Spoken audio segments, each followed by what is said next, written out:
भाग्य का खेल। एक गांव में पारो नाम की एक गरीब विधवा रहती थी। उसका एक पुत्र था। वह इतनी गरीब थी कि घर में 4 बर्तन भी ढंग के नहीं थे। उसका पुत्र अभी छोटा था। पारो ने बड़े प्यार से उसका नाम नसीब सिंह रखा था, मगर वह इतना बदनसीब था कि उसके पैदा होने के कुछ समय बाद ही एक बीमारी से उसके पिता की मृत्यु हो गई। पारो दूसरों के घरों में चौका बर्तन आदि कार्य करके उसे पाल रही थी।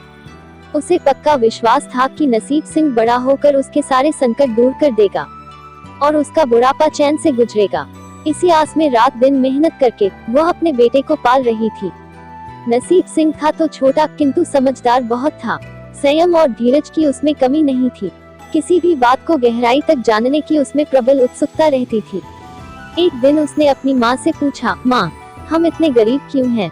यह सब तो ईश्वर की मर्जी है बेटे। दुखी स्वर में पारो ने कहा, सब नसीब की बात है। मगर नसीब सिंह यह उत्तर पाकर संतुष्ट नहीं हुआ। वह बोला, ईश्वर की ऐसी मर्जी क्यों है? पारो बोली, बेटा यह तो ईश्वर ही जाने। अगर ईश्वर ही जाने तो ठीक है, मैं ईश्वर से ही पूछूंगा कि हम इतने गरीब क्यों हैं। बताओ माँ, बताओ कि ईश्वर कहाँ मिलेगा। पारो तो वैसे ही परेशान रहती थी, अतः उसकी बातों से उकता कर उसने कह दिया, वह जंगलों में रहता है, लेकिन तुम वहाँ न जाना। लेकिन नसीब सिंह ने दिल ही दिल में उसी क्षण इरादा बना लिया कि वह ईश्वर को ढूंढेगा और पूछेगा कि आखिर हम इतने गरीब क्यों हैं। एक दिन वह जंगल की ओर चल दिया। जंगल घना और भयानक था। चलते चलते नसीब सिंह बुरी तरह थक गया, मगर भगवान की परछाई भी उसे दिखाई नहीं दी। अतः वह थक हार कर पत्थर की एक शिला पर जा बैठा और सोचने लगा कि भगवान तो यहाँ कहीं नहीं है। आखिर गरीबी दूर कैसे हो? तभी संयोगवश मृत्यु लोक का भ्रमण करते करते शिव पार्वती उधर ही आ रहे थे। उन्होंने बच्चे को वहाँ बैठे देखा तो उन्हें बड़ा अचरज हुआ कि यह अबोध बालक इस बीहड़ जंगल में बैठा क्या कर रहा है। भगवान शिव ने बालक से पूछा, तुम कौन हो बालक, और इस जंगल में बैठे क्या कर रहे हो? मैं ईश्वर को ढूंढ रहा हूँ, बालक ने कहा। ईश्वर को? माता पार्वती चौंकी और पूछा, मगर क्यों? ईश्वर से तुम्हें क्या काम है? मैं उनसे पूछना चाहता हूँ कि हम इतने गरीब क्यों हैं, दूसरों की तरह हम पर भी भाग्य की कृपा क्यों नहीं है। नसीब सिंह ने निर्भीकता से उत्तर दिया। माँ पार्वती और भगवान शिव उस बच्चे का साहस देखकर बहुत ही प्रसन्न हुए।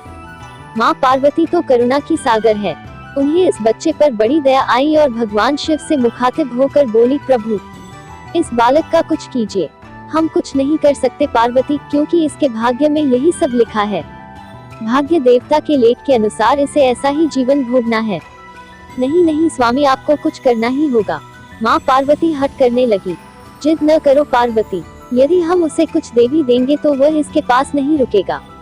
इसे वैसा ही जीवन जीने दो जैसा भाग्य देव चाहते हैं। नहीं प्रभु, इसकी गरीबी दूर करने के लिए आपको इस पर कृपा करनी होगी। जब माँ पार्वती जिद करने लगी तो भगवान भोले शंकर ने बच्चे को एक हार दे दिया। हार पाकर नसीब सिंह बहुत प्रसन्न हुआ और खुशी खुशी अपने घर को चल दिया। माँ पार्वती संतुष्ट थी कि उन्होंने एक अबोध बालक की मदद की और अब उसके दिन सुख से कटेंगे, लेकिन त्रिकालदर्शी भोले बाबा जानते थे कि यह हार उसके पास रहेगा ही नहीं। चलते चलते नसीब सिंह के पेट में अचानक दर्द उठा और वह शौच के लिए इधर उधर देखने लगा। उसने भगवान शिव का दिया हार पत्थर की एक शिला पर रख दिया और झाड़ियों के पीछे चला गया। तभी एक चील कहीं से उड़ती हुई आई और उस हार को उठाकर उड़ गई। अरे मेरा हार! सब कुछ भूलकर लड़का चील के पीछे भागा, मगर कब तक वह चील का पीछा करता, कैसे पकड़ता उसे। एक आध बार पत्थर उठाकर उसने चील को मारने की कोशिश की, किंतु चील अधिक ऊंचाई पर थी। कुछ ही पलों में चील उसकी नजरों से ओझल हो गई, तो वह बड़ा दुखी हुआ और रोते रोते अपने घर की ओर चल दिया। घर पहुंचकर उसने माँ को सारी बात बताई, मगर पारो को उसकी बात पर बिल्कुल भी विश्वास नहीं हुआ। हाँ, उसकी बात सुनकर थोड़ी सी उदास अवश्य हो गई, लेकिन नसीब सिंह माँ की उदासीनता देखकर हतोत्साहित नहीं हुआ। उसने मन ही मन निर्णय लिया कि वह कल फिर वहीं जाएगा और भगवान शिव पार्वती को अपनी विपदा सुनाएगा। उसका विश्वास था कि भगवान शिव उस धूर्त चील को अवश्य ही दंड देंगे। भगवान शिव ने पार्वती से कहा, देखो उसके पास कल वाला हार नहीं रहा, उसे एक चील ले उड़ी है और दूसरा हार पाने और उस चील को दंड दिलवाने की इच्छा लिए वह लड़का आज फिर आया है।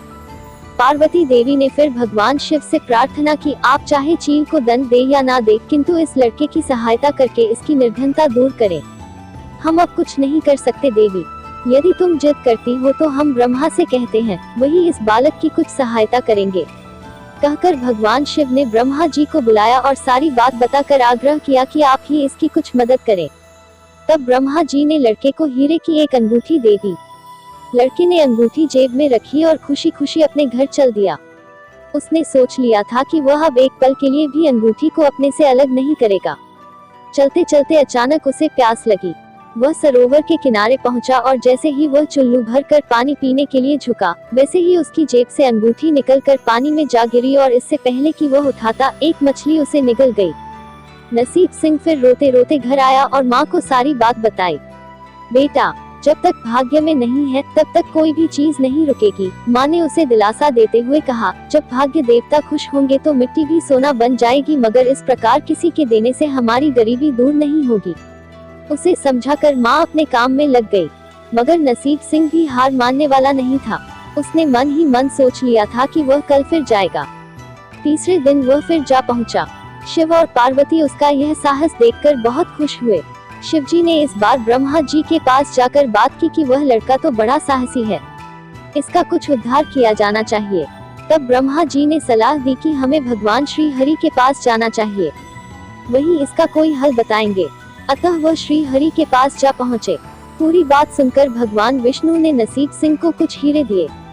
हीरे पाकर वह बहुत खुश हुआ और इस बार बिना कहीं रुके उसने सीधे अपने घर जाने का निश्चय किया, क्योंकि 2 बार उसकी चीजें खो चुकी थी। जब वह घर पहुंच, माँ घर पर नहीं थी। अतः नसीब सिंह ने हीरे एक लोटे में रखकर कोने में छुपा दिए और माँ को ढूंढने निकल पड़ा। वह मन ही मन सोचने लगा कि अब माँ को किसी के घर काम करने की क्या आवश्यकता है, अब तो वह भी अमीर बन गए हैं।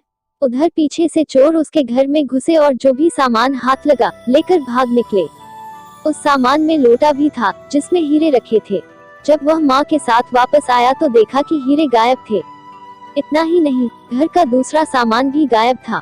अब तो उसकी माँ को बहुत गुस्सा आया। वह बोली, क्यों मुझे नई नई कहानियाँ सुनाकर पागल बनाता जा रहा है। सारा दिन आवारा की तरह इधर उधर भटकता रहता है और शाम को पिटाई के डर से कोई नई कहानी सुना देता है। माँ की डांट सुनकर लड़का रोने लगा। वह तो केवल वही जानता था कि जो कुछ भी उसने बताया था वह सत्य था। डांट खाकर लड़के की हिम्मत और बढ़ गई और अगले दिन वह फिर उसी स्थान पर जा पहुंचा। भगवान भोले शंकर सोचने लगे कि इस पर इतनी मुसीबतें पड़ी लेकिन इसने हिम्मत नहीं हारी।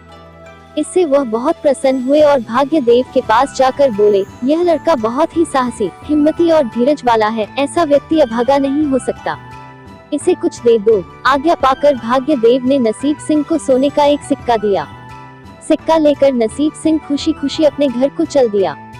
जब उसने घर जाकर वह सिक्का अपनी माँ को दिया तो उसकी माँ बहुत खुश हुई। अब क्योंकि उन पर भाग्य देव की कृपा हो गई थी, अतः सारे काम ही अपने आप शुभ होने लगे। दूसरे दिन ही एक मछली वाला उसके गांव में मछली बेचने आया तो लड़के ने वही सिक्का देकर मछली खरीद ली। उसकी माँ ने मछली का पेट चीरा तो वह अंगूठी निकली जो ब्रह्मदेव ने उसे दी थी और जो उसकी जेब से तालाब में गिर गई थी। माँ ने अंगूठी संभाल कर रख ली और नसीब सिंह से बोली, जा बेटा, जंगल से थोड़ी लकड़ियाँ ले आ, आज घर में ईंधन बिल्कुल नहीं है। लड़का कुल्हाड़ी लेकर जंगल की ओर चल दिया।